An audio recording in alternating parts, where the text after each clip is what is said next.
আপনাদেরকে পথ দেখাবো, কিন্তু দু একজনের জন্য হাজার জনের বিভ্রান্ত হলে হবে না। এখানে ছোট্ট একটি কারণে একজন পড়ে গিয়েছিল, এই জন্য অনেকে বিভ্রান্ত হয়েছে। সংগ্রামী সহযোগ করা আবার বক্তব্য কন্টিনিউ করছে আমাদের সংগ্রামী সিনিয়র যুগ্ম আহ্বায়ক সালাম খান শারমিন। সংগ্রামী শেরপুরবাসী, আপনারা দেখেছেন বাংলাদেশের প্রত্যেকটা বাহিনীতে কিভাবে দলীয়করণ করা হয়েছে। এইটা ভাবার কোনো কারণ নাই। বাংলাদেশ সেনাবাহিনী সেটার থেকে মুক্ত ছিল।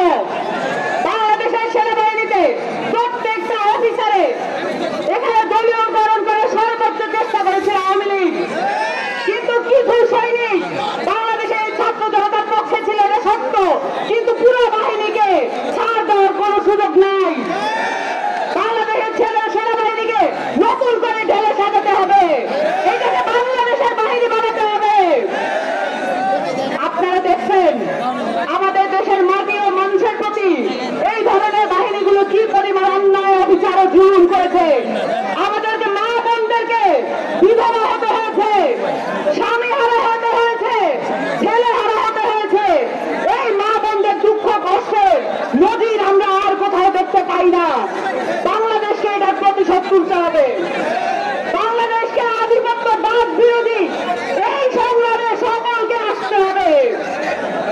সংগ্রামী সাথী ও জনতা, আপনারাও দেখেছেন গাজায় কি পরিমাণে অন্যায় অবিচার চলছে ইসরায়েলের দ্বারা। আমাদের এখানে একটা ইসরায়েল আছে সাউথ এশিয়ায়। আপনারা তো সবাই এই সাউথ এশিয়ার ইসরায়েলের নাম জানেন। দিল্লি, এই দিল্লি থেকে বাংলাদেশের রাজনীতিকে মুক্ত করতে হবে। বাংলাদেশের রাজনীতি নির্ধারিত হবে বাংলাদেশের মাটিতে। এইটা আর কোন পলিটিক্যাল ব্লক, এইটা আর কোন ইন্টারন্যাশনাল ব্লক এটাকে ঠিক করে দিতে পারবে না। এইটা ঠিক করবেন আপনারা, যারা রক্ত দিচ্ছেন, যারা সংগ্রাম করছেন, আপনাদের হাতেই আছে এই দায়িত্ব। আপনাদের সকলকে আধিপত্যবাদ বিরোধী এই সংগ্রাম এবং আমাদের যে নতুন যাত্রা এবং নতুন সংবিধানের জন্য আপনাদেরকে সংগ্রাম করার আহ্বান জানাচ্ছি। একটা কথা বলে শেষ করব, আমাদের এই ছাত্র জনতার নাগরিকের সংগ্রামে আরো কিছু মানুষ ছিলেন যাদের কথা আমরা ভুলে যেতে বসছি। আমাদের প্রবাসী ভাই বোনেরা কোন ধরনের কর্মসূচি ছাড়াই যেইভাবে রেমিটেন্স লকডাউন করছিলেন, সেই শাটডাউন আমরা কেউ কল করতে পারি না, তারা নিজেরাই নিজেদেরটা কল করছিলেন। এই রেমিটেন্স শাটডাউনের পরেও তারা মিছিল নামাইছেন। ওই সব দেশে মিছিল নামানো এত সহজ না, কিন্তু তারপর তারা মিছিল নামাইছেন। এখান থেকে এখন 25 জন সহযোদ্ধা আমাদের এখন আরব আমিরাতে বন্দী আছে। এই 25 জন সহযোদ্ধাকে মুক্তির কোনো আমরা উদ্যোগ দেখতে পাচ্ছি না। আমরা প্রত্যেকে মাঠ থেকে এই উদ্যোগের কথা বলতে হবে। এই 25 জনকে মুক্ত করার আগ পর্যন্ত আমরা মাঠ ছাড়বো না ইনশাআল্লাহ। সকলকে ধন্যবাদ। জনতার জয় হোক।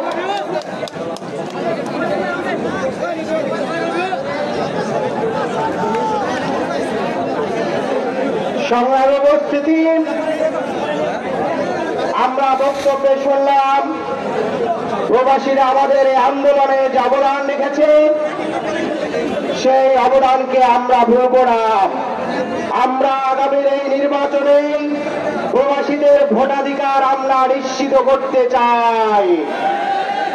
এই মুহূর্তে আপনাদের মাঝে বক্তব্য নিয়ে আসছেন জাতীয় নাগরিক পার্টির মুখ্য সংগঠক, গণঅভ্যুত্থানের অন্যতম অগ্রনায়ক জনাব সার্জিস আলম। বক্তব্য নিয়ে আসছেন জনাব সার্জিস আলম।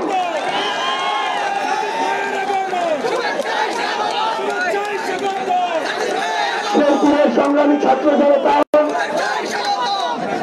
24শে জুলাই পেরিয়ে আমরা আরেকটি জুলাই এসে দাঁড়িয়েছি।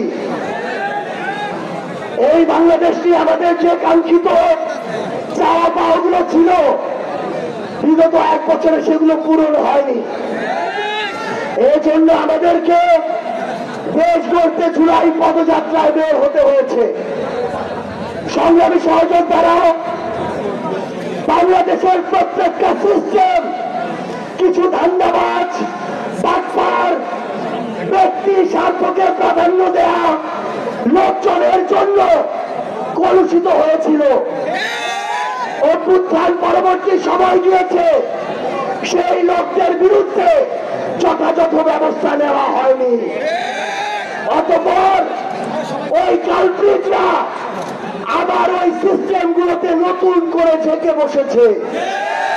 তারা আবার সাহস পেয়েছে আপনাদের ওই ভূমি অফিস থেকে শুরু করে সদর হাসপাতাল থেকে শুরু করে পুলিশের স্টেশন, সেখান থেকে শুরু করে সরকারি অফিস, প্রত্যেকটা জায়গায় কিছু কিছু এমন মানুষ রয়েছে যারা এখনো জনগণের সেবকরা হয়ে শোষক হয়ে উঠেছে। সংগ্রামী সহযোদ্ধারা, আমাদের এই যে লড়াই, এই লড়াই হচ্ছে এই জনগণ বিরোধী, দেশ বিরোধী, মানুষের স্বার্থ বিরোধী সকল ধরনের কালপ্রিটের বিরুদ্ধে। সংগ্রামী সহযোদ্ধারা, আমরা যখন এই নতুন লড়াইয়ে আপনাদেরকে সাথে নিয়ে নেমেছি, যখন ওই কালপ্রিট গুলো দেখছে যে আমাদের এই অগ্রযাত্রাকে কোনোভাবেই আটকানো যাচ্ছে না, তখন তারা বিভিন্ন ভাবে আপনাদেরকে আসতে বাধা দেওয়া শুরু করেছে। তখন তারা বিভিন্ন ভাবে আপনাদেরকে ভয় দেখানো শুরু করেছে। তখন তারা বিভিন্ন ভাবে পিছন থেকে ষড়যন্ত্র করা শুরু করেছে। তখন তারা সোশ্যাল মিডিয়া থেকে শুরু করে বিভিন্ন জায়গায় প্রোপাগান্ডা ছড়ানো শুরু করেছে।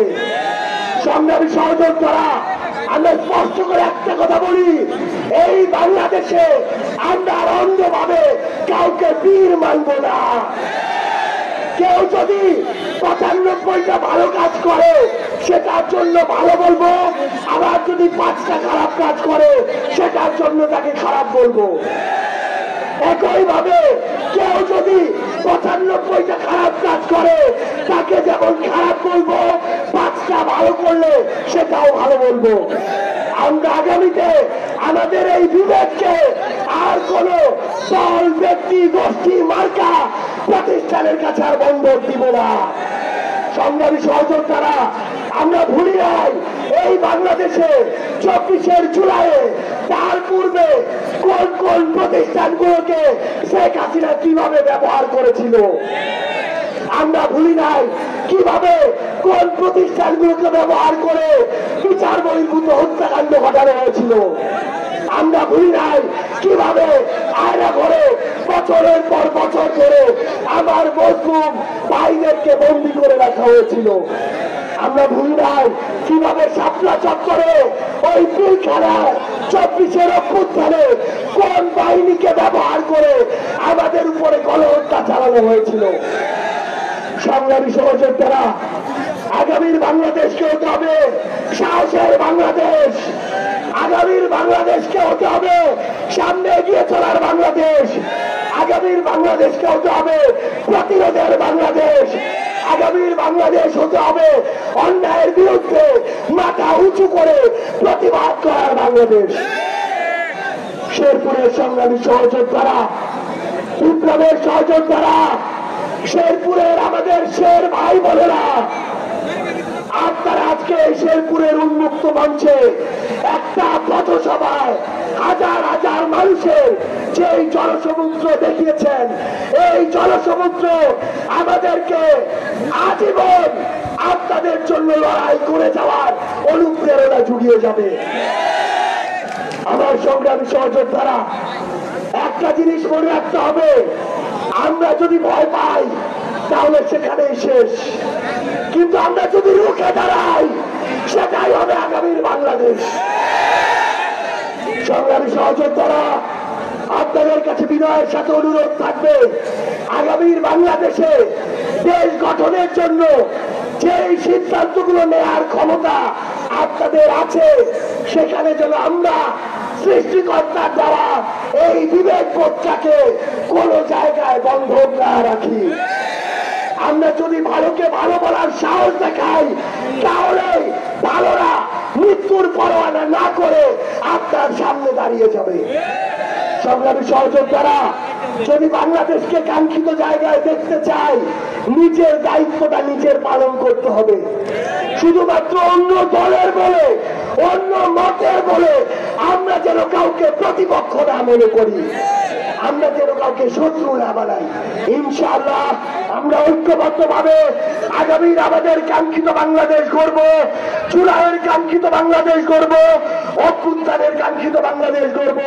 সেই বাংলাদেশ গড়ার যাত্রা এই শেরপুর থেকে শুরু হবে ইনশাআল্লাহ। ইনকিলাব জিন্দাবাদ, এনসিপি জিন্দাবাদ।